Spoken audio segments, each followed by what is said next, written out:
whether you got them correctly on assignment 1 or not. Just mention what result you are using, Okay. right? And you may also, regarding DIY and TIY problems, if you use them, then I would say that you should also include their proofs. Okay. Okay. So, but sir, when you are using any result which was done in the class, so for that we don't need to include the proof. Any result that was proved in the lecture, you don't need to include a proof of that. Okay. So only for So, DIY and TIY problems, if you are using them, you have to include the proofs. yes, yes. Okay. Okay. And also, sir, we can use result from assignment zero also. Both from Assignment assignment. 0, assignment 1, you can use without proof, no problem. You can just use them irrespective of how many marks you got on those problems in assignment 0 and 1, right? Okay. So assignment problems, you don't need to prove them. Lecture results, you don't need to prove them. Only the DIY, TIY problems, if you use them, you should include proofs of them. So this is for every assignment, right? For every Yes, assignment, you can use the previous assignment. that's right. That is correct. And even within an assignment, for problem number 4, you can use any of the previous results, even if you did not prove them. Right? So for any problem that comes later, you can use all of the former results in that. Okay, fine. So sir, for a particular assignment, when you are using results from the previous assignment, so that result we can use irrespective of the marks you have got in that That's particular right, problem. irrespective of that. Yes. Okay. Okay, sir. Okay. But just make sure to refer to the problem number. Don't tell me that from some problem on some assignment, right? Tell me the number and the part number and everything.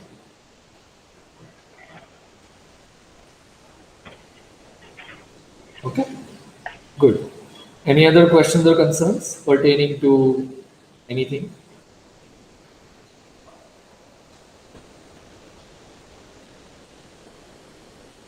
Okay, good. So, our goal today, our first goal today is to prove Dirac's theorem, right? So, just to remind you, we have a k-connected graph where k is at least 2. Then we are saying that for any k vertices, you can find a cycle which spans those vertices. Right? So, let us try to prove this, assuming the fan lemma. Okay? So, proof of theorem 9.6, Dirac, 1952 if I'm not mistaken. Right, so you have a k-connected graph. K is at least 2. And S is any subset of the vertices of cardinality K. Right? Then the result is that, the conclusion is that there exists a cycle Q, let's say, that spans S. So all the vertices of S have to be contained in this cycle. Okay? So we'll prove by induction on K. Okay? Notice that for K equal to true, K equal to 2, Sir, yeah, go ahead. so are we assuming the fan lemma in this proof? Yes, yes. We will assume fan lemma, and then we will prove the fan lemma. Okay? So for K equal to 2, this is just by the definition, because for any two vertices, X and Y, there are two internally disjoint paths between them, right? And that gives you a cycle containing X and Y. So this is just by definition, result holds. Done. Okay? So now let us prove for K at least 3.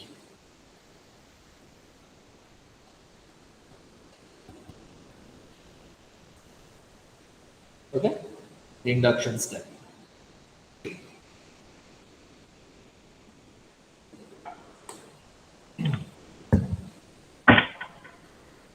Note that every K connected graph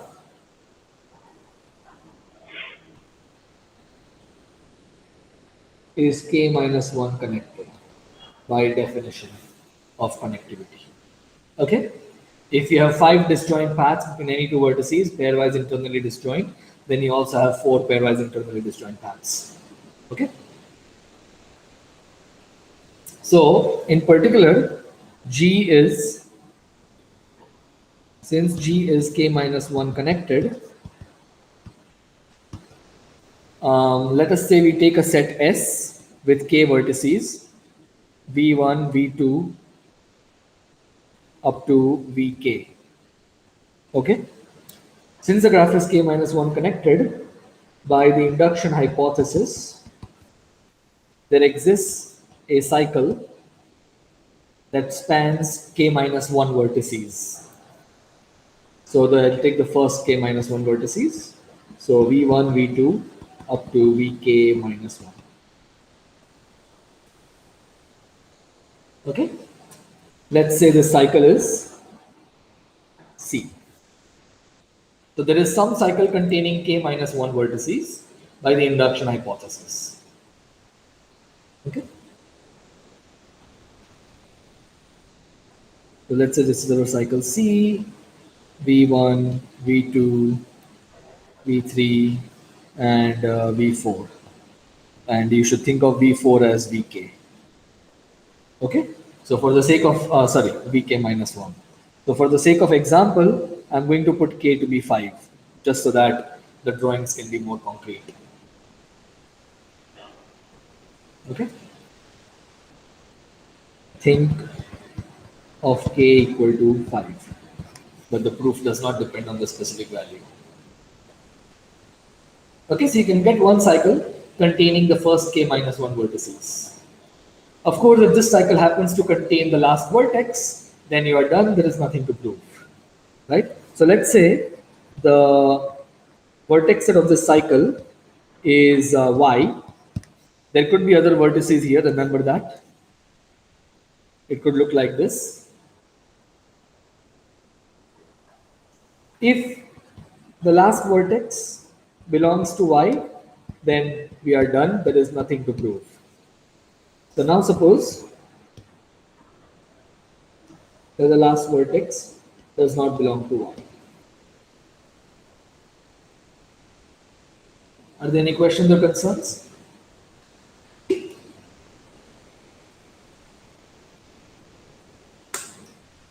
So the last vertex, V5 equal to Vk, is somewhere outside. Okay.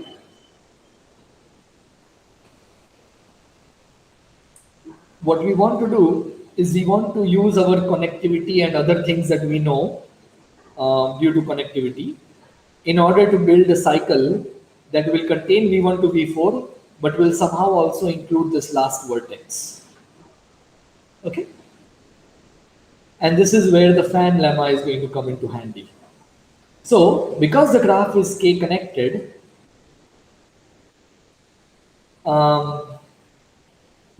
because the graph is k connected, we can find the fan from this vertex Vk into the set Y, which is the cycle, right? The set of vertices of the cycle C. But the problem is, we can, if you want to use the fan lemma for k, we need to have k vertices on the cycle. But the cycle may not have k vertices. It might have just k minus 1 vertices. So we will consider two cases. Let's consider first the case where the cycle has at least k vertices. Okay. Note that. But sir, I have a question. So why the cycle need to have k vertices? Because No, I think in the cycle. Yeah. So the cycle has at least k minus 1 vertices. Do you agree? Yeah, it is at least k minus 1 vertices. So that's the Exactly. definition of the cycle. Yeah. Exactly. So if you want to use a k fan, then we need the set to have at least k vertices, right? So it turns out that if we consider two cases, we can finish the proof. Either the set has at least k vertices, so apart from the v1 to vk minus 1, there are some other vertices of the graph that are on this cycle.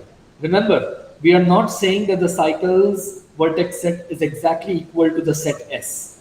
We are saying that it contains those vertices. It may also contain other vertices of the graph. Right? So apart from v1 to vk minus 1, it might have some other vertices. Okay, so that way we are going to divide the proof into two cases. If there are at Okay. least k vertices, then we are going to take a k fan from this vertex into the set Y. By the fan lemma, since the graph G is k connected, So yeah, go ahead. why can't we consider G to be K minus 1 connected and directly apply fan lemma? Right. It doesn't work out. So in one of the cases, we will be using the pigeonhole principle here. And in the other case, we will have a different argument. So let's go through the two cases and then think about your question again. So why can't we use the fan lemma just for k minus 1 to finish it? Okay. Sir, actually also I also thought in this manner. We can Right. think it k minus means if we consider G to be k minus 1 connected and then apply the fan lemma. Right, right. So let's do the two cases and then come back to your question. Okay. So since the graph is k connected, there exists a k fan from the vertex vk to the set y. Okay, just to remind you of a k fan definition, for those who may not recall, this is what a k fan looks like. You have disjoint paths from x to y. They will be disjoint except for the starting vertex, which will have to be x, right? But otherwise, they are completely disjoint.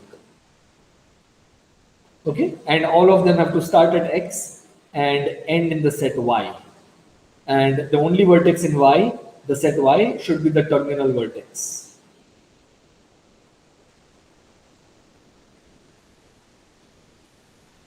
I don't know if I put that as a definition. But sir, I have a question. Yeah, go ahead. I think the last point you mentioned, the only vertices must be in the terminal vertex in set Y. That point I think it did not hold for a K fan. It does Because not the path hold. can have That's other- right.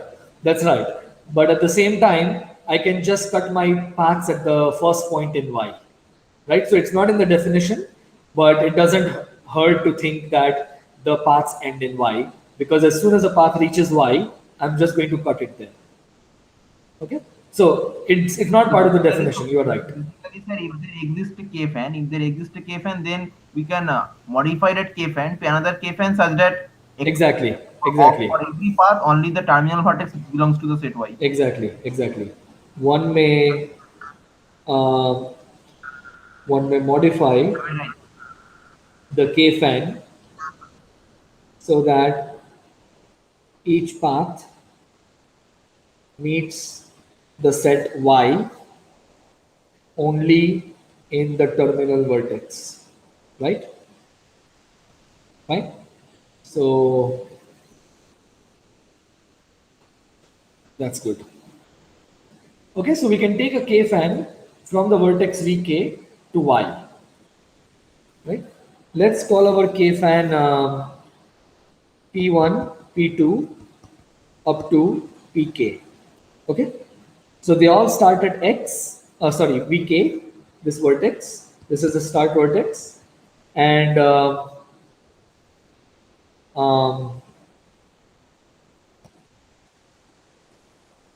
we choose p1 to pk so that each of them has only one vertex in the set y, namely the terminal vertex. Okay, good. So in our case that we are drawing here, we will have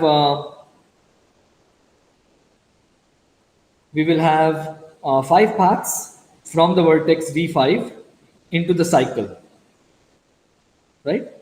1, 2, 3, 4, and a fifth path somewhere. Okay.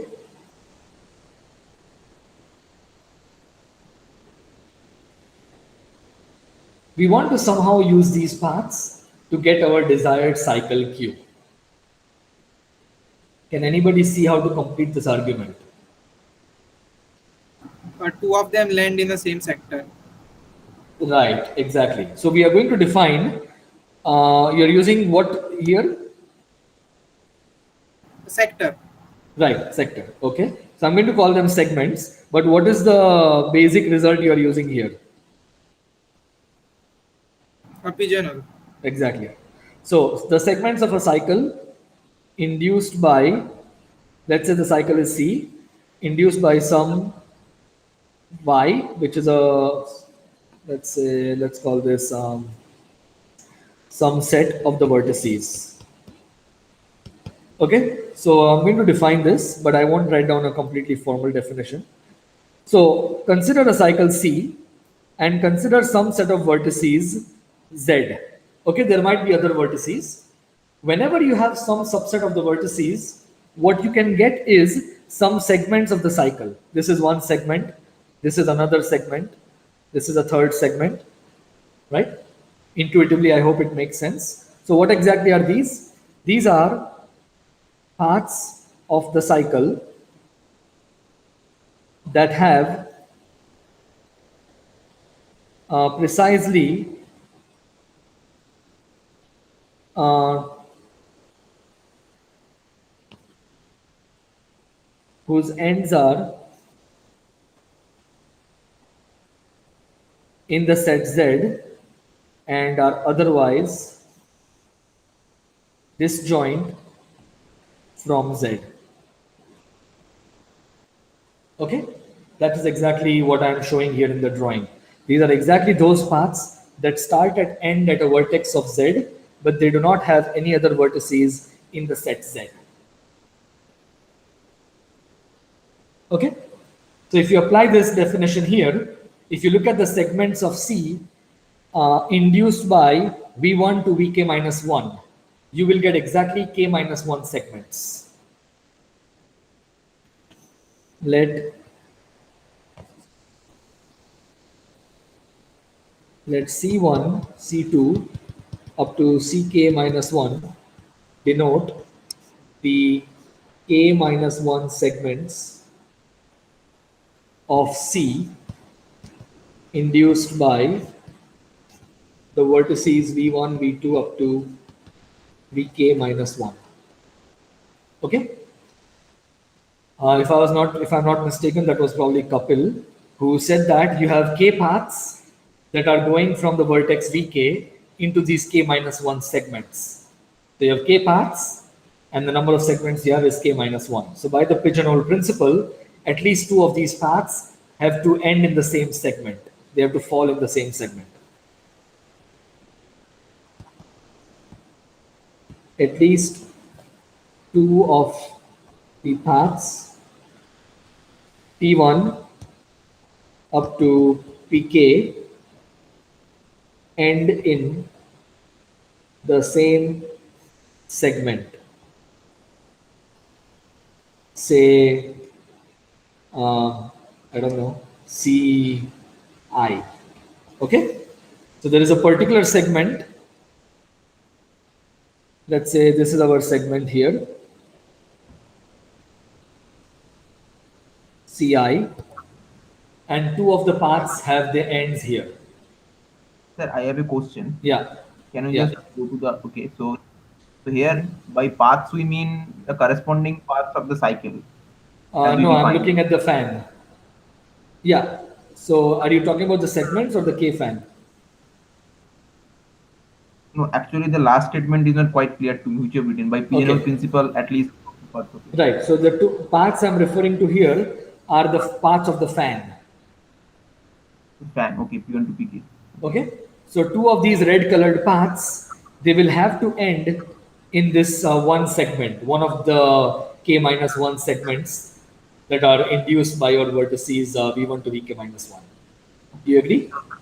Okay. So basically Okay. there will exist a path Pi such Right. that sorry, there will exist two paths Pi and Pj such that terminal Sure. vertices of Pi and Pj, they are the endpoints of a segment. Exactly. So I'm going to call these paths P1 and P2, and I'm going to call the segment Ci. Okay? Doesn't matter. Okay, so let's say these paths are P1 and P2 by adjusting notation. Okay? And now I'm not going to complete the proof in words, but I'm going to show you by the drawing here, okay? And you can complete it yourself. Does everybody see how to get a cycle containing all the vertices v1 to vk?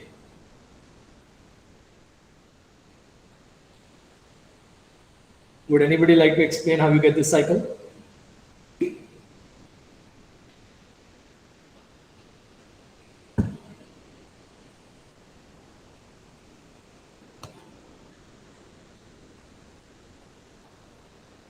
Well, a drawing speaks a million words. I'll just draw it.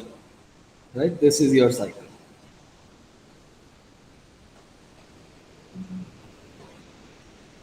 Right? You've got a cycle which contains all the vertices v1 up to vk.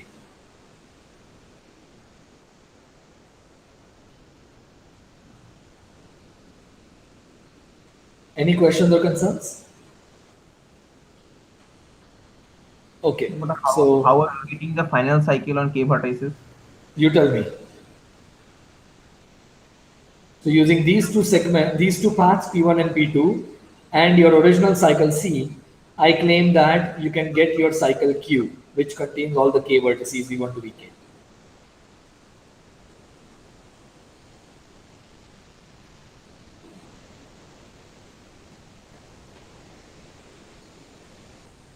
Do you see that?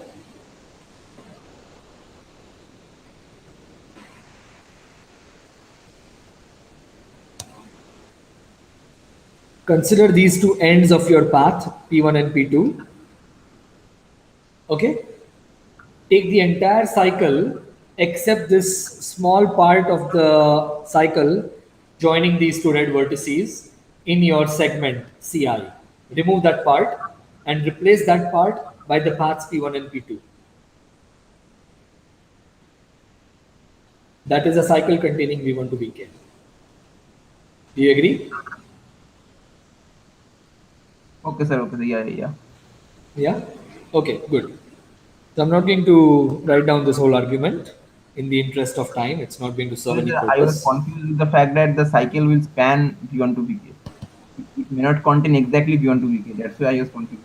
No, it will span. It won't contain only these K vertices. Yeah. Because there can be other vertices in other segments. Right. Complete the argument using the cycle C and the segment CI, the paths P1 and P2 to construct the desired cycle Q. Okay. So that is it. So that settles case 1, where you have got at least K vertices in the set Y, which is the set of the vertices of the cycle. Right? But notice that in order to use the pigeonhole principle, we needed the fact that there are at least there are exactly K minus 1 segments, but the number of paths is more than K minus 1. It is K. Right? That is why we were able to use the pigeonhole principle. Now, what happens if you've got exactly K minus 1 vertices on your cycle? Right? This happens if and only if the y is equal to v1, v2 up to vk minus 1.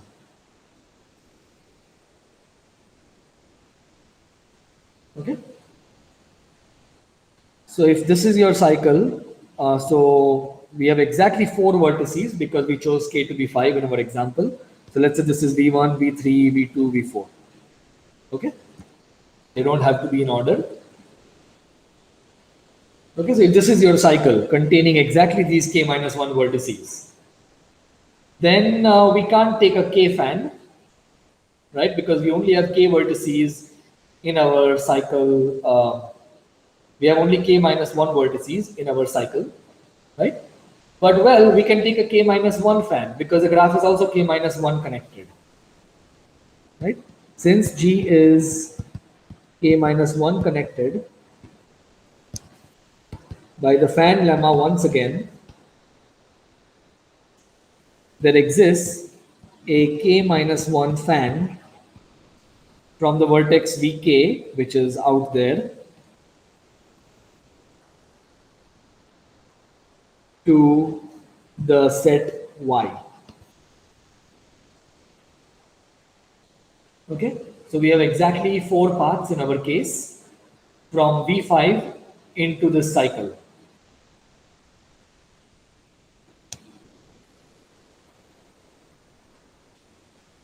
But then it's very clear how to get your desired cycle. Right, it's almost the same as what we did last time. Of course, the specific argument we use is different, but the last construction is very similar. Take any of these 2 paths and take any of these 2 paths here and complete the cycle like this.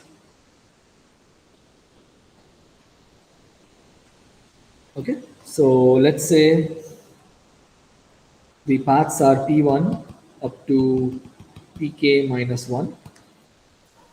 Then We can construct, just we can just take like symmetric difference of the cycle and the triangle. yes, although that is not necessarily a triangle. I think you mean triangle in the drawing, Yeah. right? Because those are long, those could be longer paths. Sorry. Yeah. Right. Okay, so construct the desired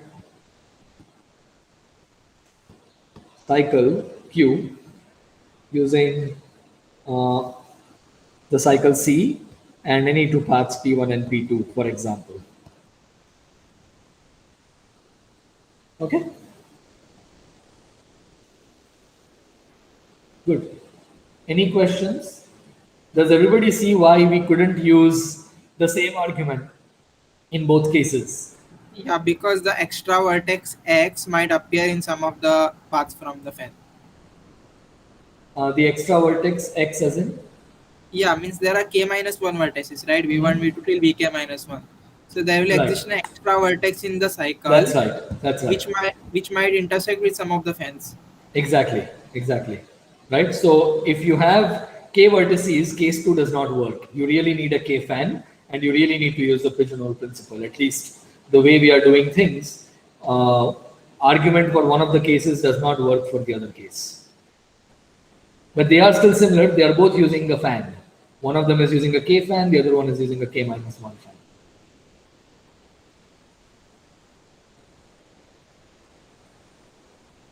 But for a K fan, we must use the pigeonhole principle. Otherwise, the extra vertex concept cannot be tackled. Exactly. Right.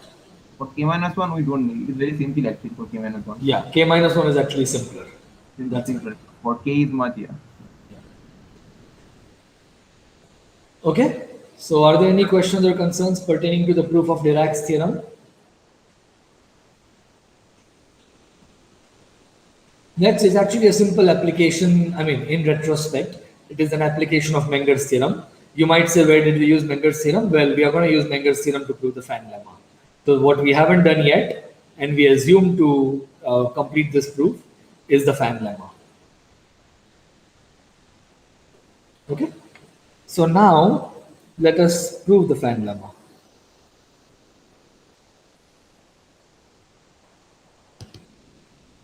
I think this is proposition 9.5 in the book.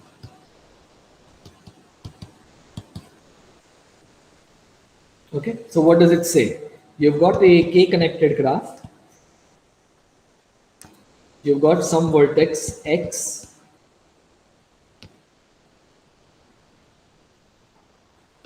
And you've got some set of vertices which does not contain x, right?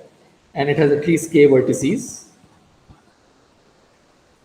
Then the claim is that there exists a k fan in G from x to y.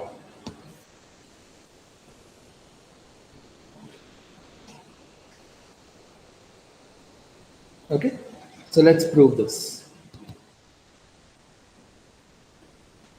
We are going to use a lemma that I gave you as a do-it-yourself problem on Piazza.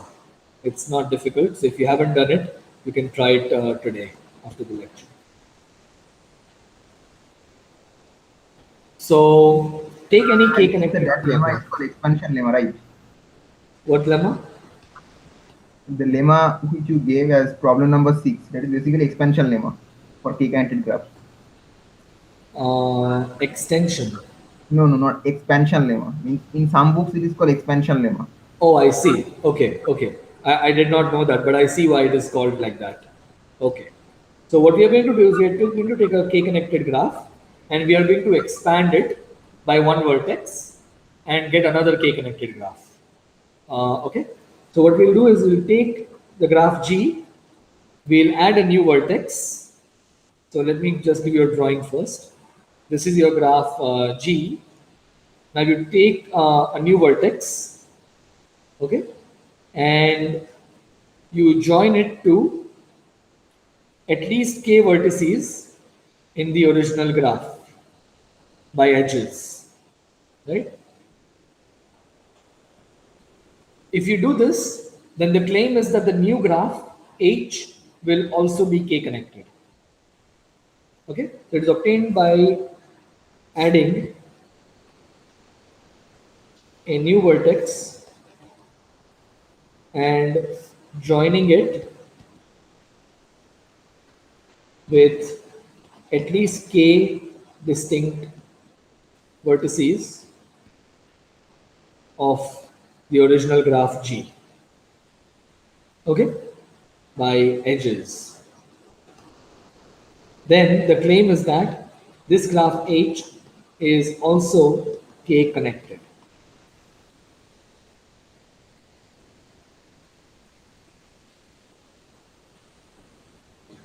Okay, it's not difficult to prove at all. It is easier to prove, I think, if you use the definition of a k vertex cut, right? So we have two definitions for k connected graphs. One is using the paths and the other is using cuts. My feeling is that this is slightly easier if you use cuts, but it might be not too difficult using paths as well. I haven't tried the other one. Okay, so prove this yourself.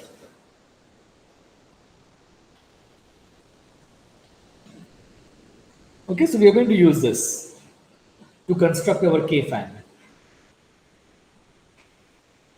So we have the graph G, we have a certain vertex X, and we have a set of the vertices, subset of the vertices Y.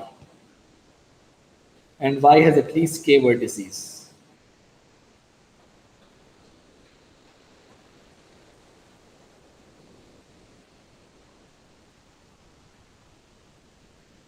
Okay, so how do we find a K-fan? Anybody? Anybody sees how to apply lemma 9.3 to find a K-fan?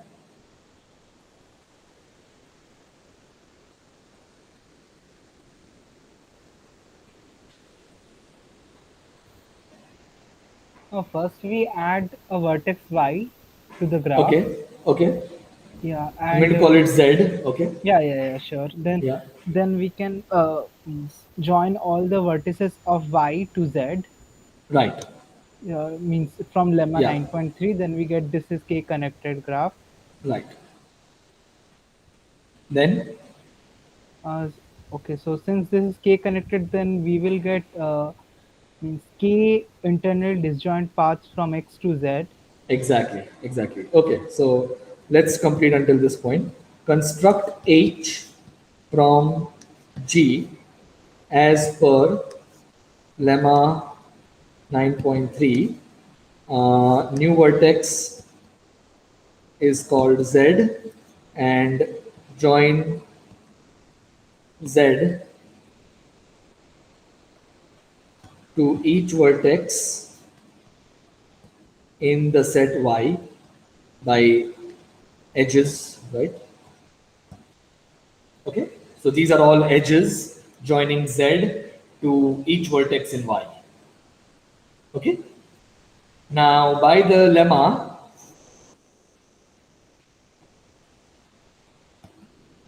this graph H is K connected because the original graph G was K connected. Okay. And what does it mean? Well, K connected means between any two vertices distinct X and Z, you are going to have at least K pairwise internally disjoint paths. right? So what does this mean? There exists a pairwise internally disjoint XZ paths in the graph H. Okay? So what do these paths look like? Consider any of these paths. What will it look like? It will have to start at X, but if you want to go to Z, you first have to go to a neighbor of Z, right? So, but all the neighbors of Z are in the set Y. Once you go into Y, well, you might do this, I don't care, but eventually you will go to Z. And there are k such paths. So for each path, you stop at the first vertex in Y. Actually, it does not matter. By definition of k-fan, you can stop at any vertex in the set Y. Okay? In fact, what you can do is you can consider the whole path and just remove the last edge. It doesn't really matter. Okay? The penultimate yeah. vertex, the penultimate vertex on each of these paths must be in the set Y. Exactly. The penultimate vertex has to be in Y because those are all the neighbors of Z, right? So In the disjoint. truncate each path by removing the last edge to get the desired k-fan from X to the set Y in the graph G. Right? So we used H just to get something, infer something about the graph G. Okay, so it's just a cool trick using lemma 9.3.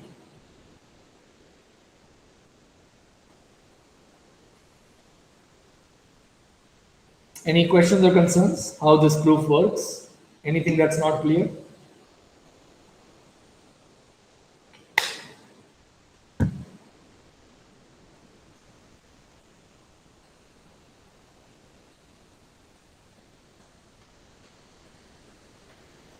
Okay, so this completes the proof of the fan lemma, assuming lemma 9.3, which is really easy. So you can do that yourself. Right? So Dirac's theorem is basically a simple application of Menger's theorem via the fan lemma. All right. There is a comment I want to make regarding this lemma 9.3 here.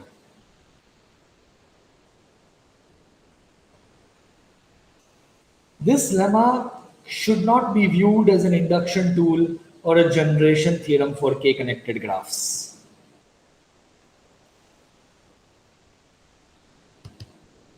Lemma 9.3 is not an induction tool or a generation theorem for k-connected graphs. What do I mean by this? It is just telling you that if you have a k-connected graph, then you can get a bigger one by doing this operation. It is not telling you that for every k-connected graph, you can do the reverse of this operation and get a smaller k-connected graph. Okay? Is the distinction clear? So you cannot say that, oh, I have a k-connected graph. Now I'm going to remove some vertex in some magical manner and get a smaller k-connected graph. That is not even a true statement. There are graphs where you can actually not do this. And you can contrast this with ear decompositions.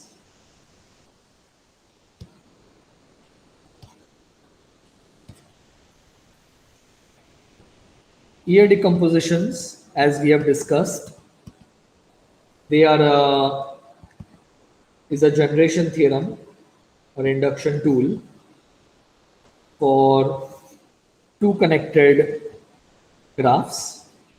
If you like, you can call it two connected loopless graphs, which is almost the same as non-separable graphs. right? These two classes are almost the same. We have discussed this earlier, so I won't go into that right now. So for two connected graphs or non-separable graphs, whichever you like to think about, there is a generation theorem. That's the ear decomposition result. What it tells you is that for any two connected graph, you can keep removing ears and get a smaller two connected graph until you finally get a cycle, right? Then you cannot remove anything else. But also the reverse is true. For every, right? So it's, yeah, so I actually phrased it as a generation theorem, as an induction tool. And another way to think about it is you start from a cycle, you keep adding years, you will get a two connected graph, right? So for every two connected graph, you can do this, right? And that is not the same for lemma 9.3. For every k connected graph, you cannot just keep removing vertices and get smaller and smaller k connected graphs. Okay? There is no known way to do this.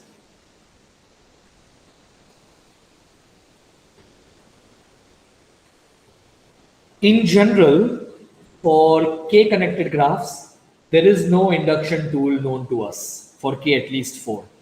In fact, for k at least 4, we don't know of any induction tools.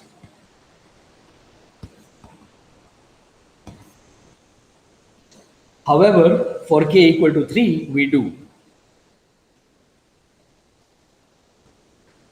And that we will discuss after edge connectivity. And we will find it useful when we study planar graphs after connectivity. Okay? And you might even have a entire writing exercise based on 3 connected graphs.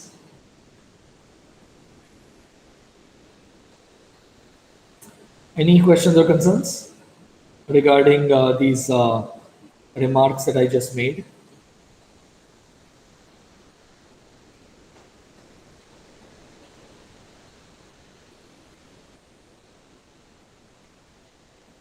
Okay, so let's move on to edge connectivity. We have a few minutes, so we'll just start with some definitions, which are very similar to what we have done for vertex connectivity.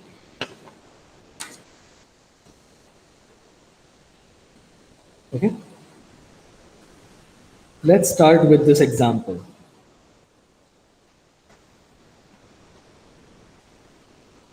Consider the vertices x and y. How many internally disjoint paths are there between them? Sir, Yeah, go ahead. actually, I have a question from the previous part. Yeah. From k graph. Yeah, yeah, Any k connected graph for k greater than equal to 2 is also 2 connected. that's right. And any 2 connected loopless graph we know has an ER decomposition. Yeah, So if we increase the value of k, say, so if we take any 3 connected graph, it has a ER decomposition. that's If right. we take 4 or 5 connected graph, then also it has an ER decomposition. That But is right. is there any difference between the ERs in the ER decomposition which distinguish between the higher connectivity and the lower connectivity? Oh, I see. So are you asking for, is there some kind of special ear decomposition theorem for higher connectivity graphs? Not special, means I want to say that in the ER decomposition we have a sequence of some ERs. Yes. So if we just increase the value of k, so will there be any special property of those ERs for higher connectivity graphs? Okay, got it. So in general, if you take an arbitrary ear decomposition, I don't think you can say anything about it. So you can take a 10 connected graph and you can get lots of ear decompositions of this graph, right? So if you take an arbitrary one, you won't get any special properties. At least to the best of my knowledge, we don't know of any such special properties, right? What is interesting is that at least in the case of 3 connected graphs, there is a special ear decomposition theorem. So it says that you can find an ear decomposition with some additional property if and only if the graph is 3 connected. Does that make sense? Okay. Means basically a 2 connected graph G a two-connected graph G admits an ER decomposition with some special property. Then Exactly. only if something happens. Exactly. So this is extra stuff, if I may. So yeah, so there exists special, Sir, yeah. this extra special property arises only for three connected graphs, not for four or five. Uh, I don't, I'm not aware of the entire literature, of course. So I don't know about four connected and five connected graphs if any special results are known. To the best of my knowledge, they are not known. Not no no.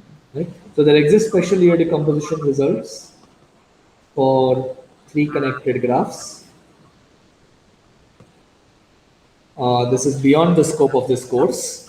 If you're interested, you can search for Monchine sequences. I think that's what they are called in some literature, or they are called non-separable year decompositions or something like that. Okay, you can search for that. Any other questions or concerns? Okay, so basically this special property doesn't hold for two connected graphs in general. Right. The graph is three connected if and only if there exists this special type of year decomposition. Okay. Graph is three connected if and only if this. Okay. Yeah. So this is actually the result of Monchine. I think Monchine Lee was the first one to prove it. I think he was at MIT. But I think at the same time, some others stumbled upon the result. So it's independently due to multiple people. Okay. Okay, sir. Okay. Good. All right. Any other questions or concerns? Sir, also, sir, Yeah. I have another question regarding Yes, the go ahead. induction tool. Yeah. Induction tool for K connected graph. Suppose that G is a K connected graph. Okay. So suppose that G is a K connected graph and G has a subgraph H, proper subgraph H, which is also K connected. Yeah. So can we just generate the graph G from the graph H using lemma 9.3 by adding some sequence of vertices? No, that is not true. I would have to think to construct a counterexample, but you can try it as a do-it-yourself problem. But I'm pretty sure that is not a true statement. So sir, this is precisely the reason that you are not calling this lemma 9.3 as a generation theorem. Exactly. You can't go from a subgraph which is K connected to the whole graph K which is K connected by maintaining the K connectivity property for every subgraph in the sequence. But for two connected graph, this result holds true. That's right, ER You can add decomposition. Exactly. you can add ERC. Exactly. That's why that is the generation theorem for two connected graphs. Exactly. Yeah. Right. That is why it is useful for proving results by induction about two connected or non-separable graphs. But lemma 9.3 should not be used for proving results about K connected graphs by induction. Yeah, because it is not an induction tool. Exactly. It is induction tool. Okay. Okay. Good. Anybody else has any questions or concerns? Okay. So we won't go very far today. Let's just look at this graph. And can somebody tell me what is PXY? 1. 1. Exactly. So you can only find one path between them if you want internally disjoint paths, right? If you take one path, then you will not be able to find another path because every path has to use the vertex V. So they won't be internally disjoint.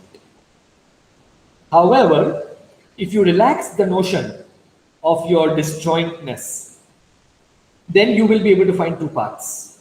So they will be edge disjoint, but they will not be internally disjoint, right? So what you could do is you could go like this to Y, and then you could go like this to Y. So now you have two paths. The problem is they are not internally disjoint. They are only edge disjoint.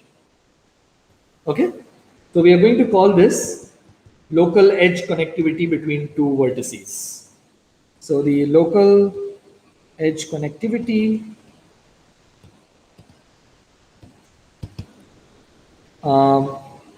is P prime XY, and it is the maximum number of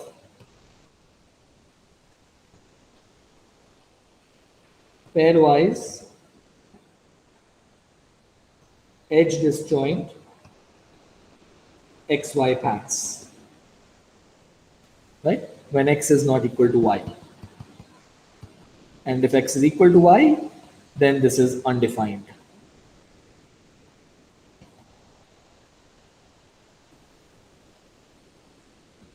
This is a local edge connectivity function between two vertices. Okay? And as in the previous case, we will say that a non-trivial graph is k edge connected if the local edge connectivity between any two vertices is at least k, any two distinct vertices. Okay? And of course, we need a convention for trivial graphs, as we did in the case of vertex connectivity. So a trivial graph is 0 edge connected and 1 edge connected, but it is not k edge connected for any k greater than equal to k 2. Okay, and finally, as in the case of vertex connectivity, the edge connectivity of a graph G is going to be kappa of G with a prime. So whenever we want to talk about edge related parameters, we will put a prime on that, okay, or a dash, whatever you call it. The edge connectivity of a graph is simply the maximum value of k for which the graph G is k edge connected. Okay, and this is the same as you take the minimum over p prime uv for all vertices that are distinct. Okay, that's all for today. And now that we have some definitions, I can put some do-it-yourself problems on Piazza related to this. Okay, but we are not going to spend a lot of time on edge connectivity because it's a very similar landscape to vertex connectivity. And I have pushed some things on the assignment 2, which is already out. Okay, so the lecture is officially over, but I'm here for any questions or concerns. So we considered kappa is always less than or equal to kappa dash That's right. That's right. for any graph G. That's right. For any graph G. Yeah, so this graph here I've drawn has two edge connected, but it is only one vertex connected. And one of the do-it-yourself problems is in fact what you just said, that the edge connectivity is always less than equal to, is always greater than equal to the vertex connectivity. So further, we can also say that kappa dash will be less than or equal to small delta of G. That is good. That is actually part of the exercise as well, right? So if a vertex has degree 3, then from that vertex you can at most find 3 edge disjoint paths to any other vertex. I essentially proved it for you. So yeah.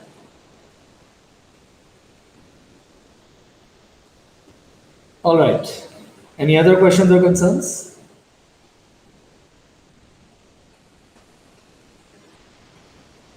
We will continue talking about edge connectivity tomorrow from the pessimistic viewpoint, from the cuts point of view.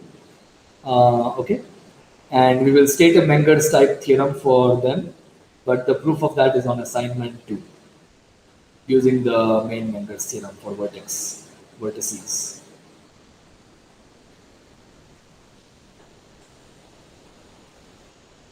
Okay, so I'm going to stop recording. Sir, I have a question. So by non-trivial graph, do we mean a graph on at least